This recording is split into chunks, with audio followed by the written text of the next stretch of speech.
You already know what you're supposed to do today. Not in a vague, general sense. You actually know. There's a specific thing, maybe one thing, maybe two, that's been sitting at the top of your mental list for days.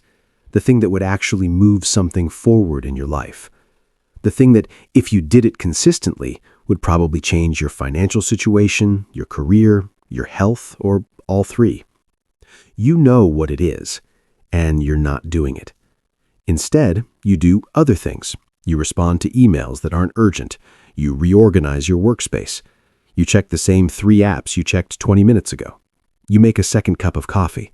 You do smaller tasks, things that feel like work, things that produce a mild sense of movement, but when you look up at the end of the day, the thing that actually mattered is still sitting there, untouched, waiting. This isn't laziness. I want to be clear about that. This is something else entirely. And I think most people who struggle with it are actually some of the most driven, aware people out there. They know exactly what they should be doing. That's almost the problem. There's a question I keep coming back to when I watch this pattern play out. Why do people who know exactly what to do still not do it? That question is going to stay open for a while, but by the end of this, something is going to look different. Not because you'll have a new system or a new set of tricks, but because you'll understand the thing underneath the thing, the actual reason the most important work keeps getting pushed to tomorrow. Let's talk about what a typical, productive feeling day actually looks like for most people. You wake up with some energy. Maybe you have a list. You start moving through it. Emails, messages, a few quick tasks. By mid-morning, you feel like you're in the zone. Things are getting checked off. There's a rhythm to it. Then you hit the thing, the real one, the report you've been putting off, the call you need to make but keep delaying, the project that requires actual, uninterrupted focus. And something happens. A notification comes in, or a smaller task appears, or you suddenly feel like you need to do a bit more research before you can really start. You don't consciously decide to avoid it. You just drift. And before you know it, it's 3 p.m. and your energy is half of what it was. You look at the thing and tell yourself, tomorrow morning, first thing, I'll get it done then. Tomorrow morning becomes the next day. The next day becomes next week. And somehow the most important work in your life is always about to start, never actually started. This is the exact pattern that Brian Tracy wrote about in a short, sharp, deceptively simple book called Eat That Frog. The title comes from an old idea. If you had to eat a live frog first thing in the morning, everything that happened after would feel easier by comparison. Your frog is your most important task, the one you're most likely to avoid, the one that matters most. What the book gets at, and what I want to explore here, isn't really about frogs or mornings or productivity hacks. It's about the invisible patterns that keep people permanently one step behind where they want to be. Here's something most people intuitively know but rarely say out loud. Not all work is equal. Not even close. There are tasks in your life that, if done consistently, would compound over time and genuinely change your trajectory. A few of those tasks account for the majority of your real results, professionally, financially, personally. And then there's everything else, the maintenance, the routine, the busy work that keeps things running but doesn't move anything forward. The uncomfortable truth is that most people spend most of their time on the second category. Not because they don't care, but because the second category is easier. It has clearer edges. It gives faster feedback. You send the email, it gets a response. You finish the small task, you cross it off the list. The feeling of completion is immediate. The important work doesn't work that way. It's usually ambiguous. It requires sustained concentration. The feedback is slow, sometimes weeks or months before you see whether it worked. There's no immediate dopamine hit, just effort, uncertainty, and the slow accumulation of something that might pay off later. Our brains are not naturally set up to prefer that. We're wired for the quick win. And the modern work environment makes it worse. Constant notifications, easy tasks always within reach, endless ways to feel productive without touching the things that actually matter. Tracy's core argument is simple. The reason your most important work keeps getting pushed back is that you're letting easier work take its place. Not out of malice, not even out of weakness, out of a completely understandable human preference for tasks that feel manageable over tasks that feel uncertain. Most people never notice this is happening. They end every day genuinely tired, genuinely having worked hard, and still not moving toward the things that matter most. There's a moment that most people skip over without realizing how expensive it is. The moment before you start working. Most people don't really decide what to work on. They react. The first email they see becomes the first thing they respond to. The most recent notification becomes the first task. The path of least resistance becomes the day's direction. And by the time any real decision-making happens, the morning, your sharpest, most focused hours, is already gone. What Tracy describes is a different starting point. Before the day begins, the night before or first thing in the morning, you identify the one thing that if you completed it would make the day genuinely productive. Not the most urgent thing, not the easiest thing, the thing with the highest actual value. This sounds straightforward. It's not, because identifying the highest value task requires you to be honest with yourself in a way that's uncomfortable. It means admitting which tasks you've been avoiding and why. It means ranking your work by real impact instead of by urgency or ease. And it means committing to starting with something hard before you've built any momentum. Think about what most Americans do with their first hour of work. Email, social media, news, a few easy tasks to warm up. By the time they're ready to tackle the real work, they've already spent their best mental energy on things that didn't require it.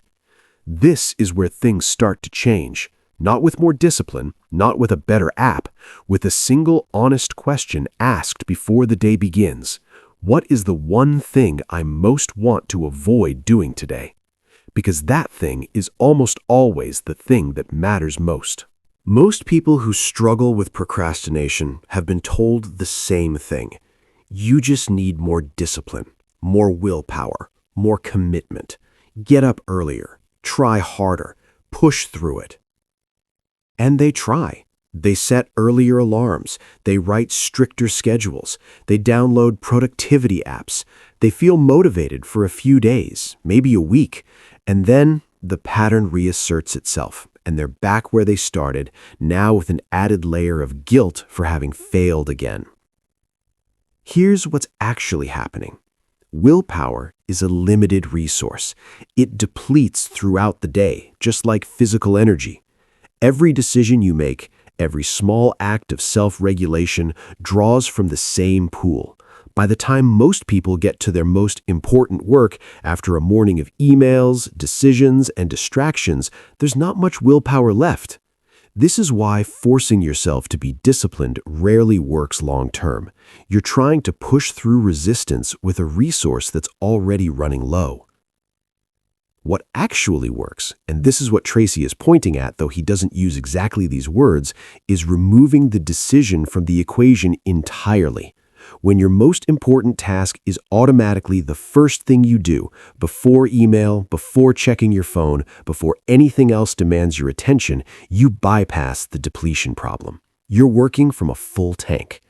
The people you see who seem to have unusual discipline, the ones who consistently do hard things every day, usually aren't just trying harder than you. They've structured their environment and their routines so that the hard thing happens before resistance has a chance to build. It's not willpower, it's architecture. And the difference between those two things is everything. Let me ask you something directly. Think about the thing you've been putting off. The project, the call, the application, the conversation, the decision. How long has it been sitting there? A week? A month?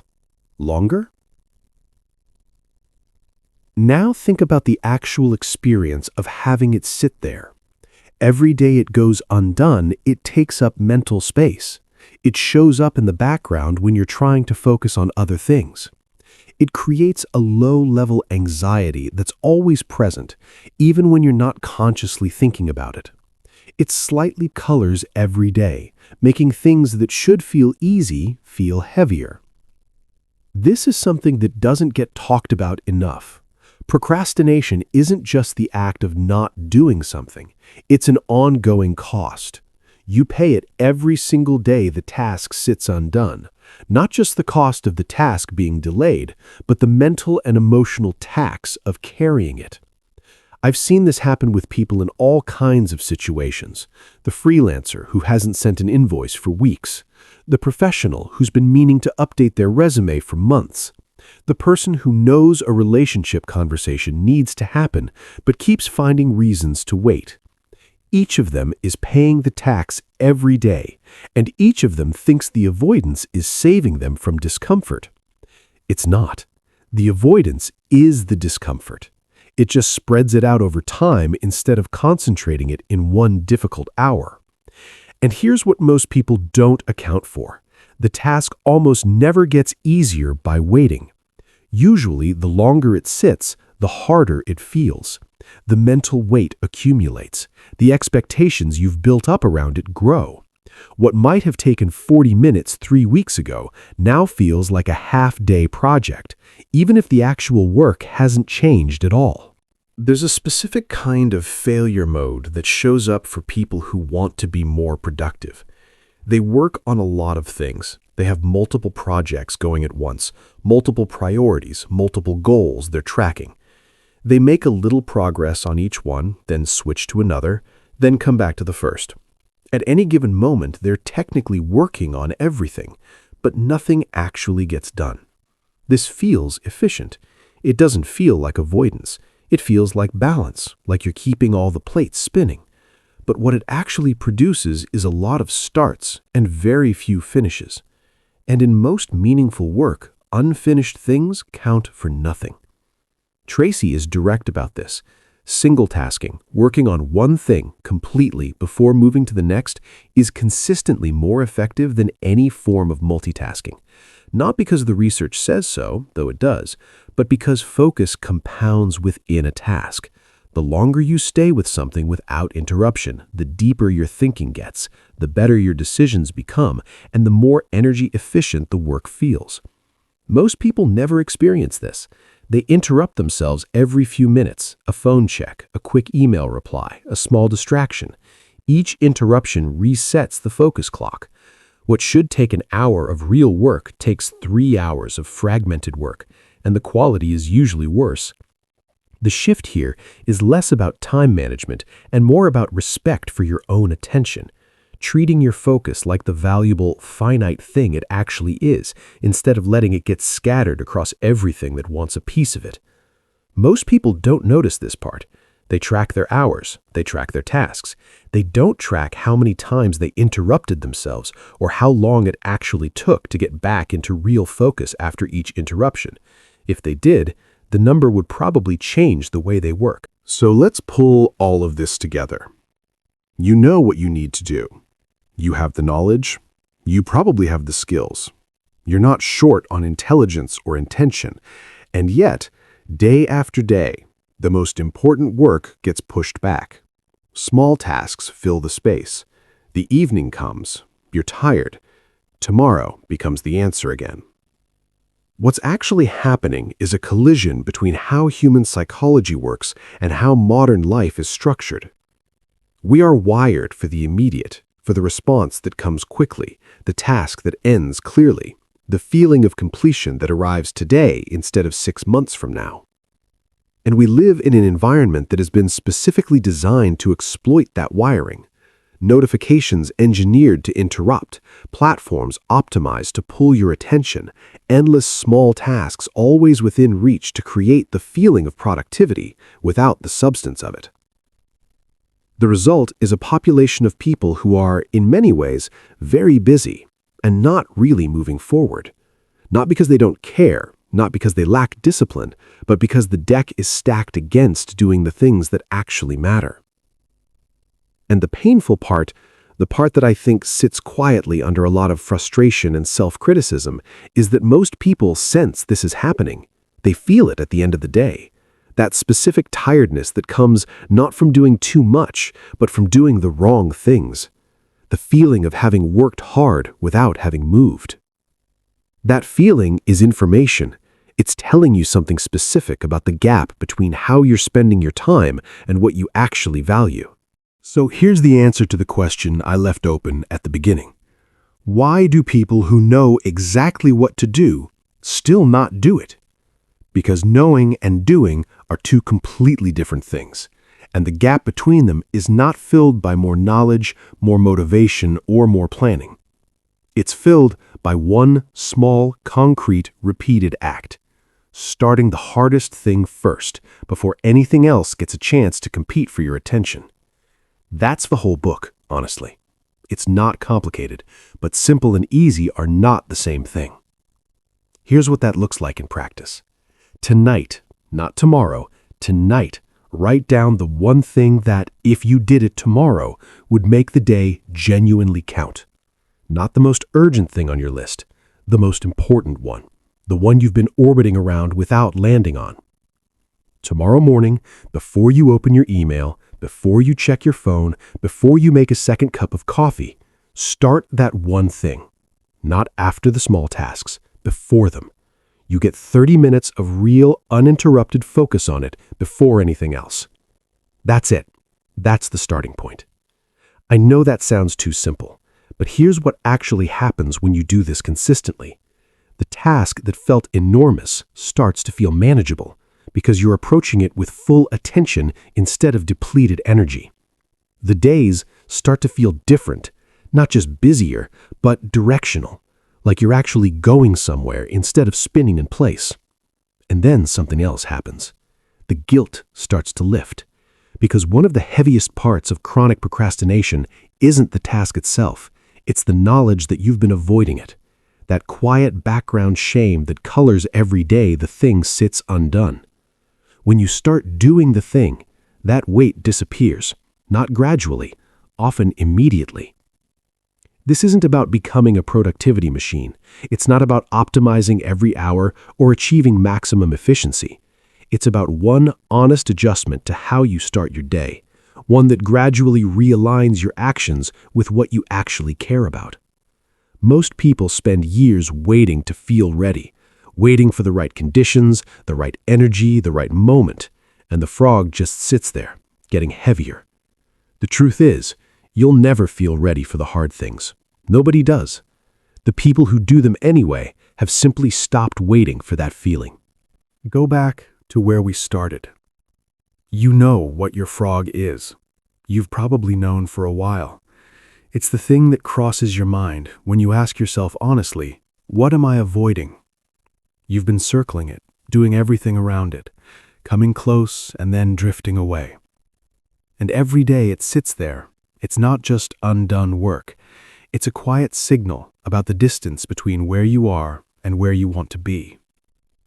The book doesn't promise transformation. It doesn't promise that one change will fix everything.